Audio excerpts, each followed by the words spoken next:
গাজীপুরবাসী,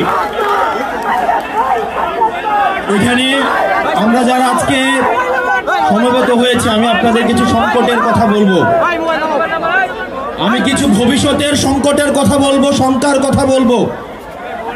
আপনি যদি এখানে আমার কিছু মায়েরা আছেন, আমার অনেক মায়েরা আজকে উপস্থিত হয়েছেন, আপনার সন্তানের জন্য কিছু শঙ্কার কথা আজকে বলবো। বিগত আওয়ামী লীগ সরকার আপনার সন্তানের জন্য কেমন ঝুঁকিপূর্ণ বাংলাদেশ রেখে গিয়েছে, আমি সেটার কথা আপনাকে বলতে এসেছি। আমি আপনাকে কোনো মিথ্যা আশ্বাস দিব না। আপনি এমন একটা বাংলাদেশে বাস করেন, যেই বাংলাদেশের প্রতিরক্ষা ব্যবস্থার দিকে যদি আপনি তাকান, আপনাকে আশাহত ছাড়া আর কোনো কারণ নাই। আপনি ক্লাসে বসে আপনি স্কুলে যাবেন পড়াশোনা শিখতে, কিন্তু হাসিনার অব্যবস্থাপনার বিমান এসে আপনার সন্তানকে মেরে দিয়ে যাবে।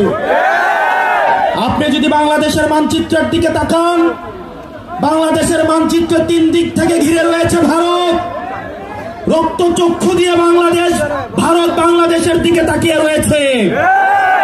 এক পাশে রয়েছে যুদ্ধাবস্থায় বিদ্যমান মায়ানমার, আরেক পাশে রয়েছে জলরাশি বঙ্গোপসাগর।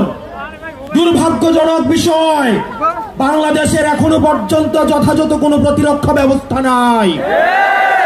যেখানে ভারত S-400 আয়রন ডোম রয়েছে, আমাদের কোনো এয়ার ডোম নাই, আমাদের কোনো আয়রন ডোম নাই, আমাদের সাবমেরিন নাই, আমাদের I-to-I air two air missile নাই।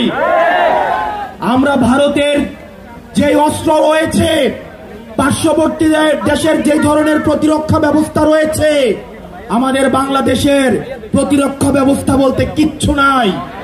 আমরা কথায় কথায় ভারতের সাথে আমরা যুদ্ধ ঘোষণা করি, মুখ দিয়ে যুদ্ধ হয় না। প্রিয় গাজীপুরবাসী, তরুণ প্রজন্ম, আমাদের আত্মরক্ষার জন্য আমাদের যুদ্ধের প্রয়োজন নাই। আমরা শান্তি চাই, কিন্তু আমাদের আত্মরক্ষার জন্য আমাদের আধুনিক অস্ত্র প্রয়োজন রয়েছে। আমাদের জেট বিমানের প্রয়োজন রয়েছে, আমাদের আধুনিক সাবমেরিনের দরকার রয়েছে, আমাদের অতি দ্রুত আয়রন ডোমের দরকার রয়েছে। সেজন্য আমাদের আধুনিক এই প্রতিরক্ষা ব্যবস্থা ঢেলে সাজাতে হবে।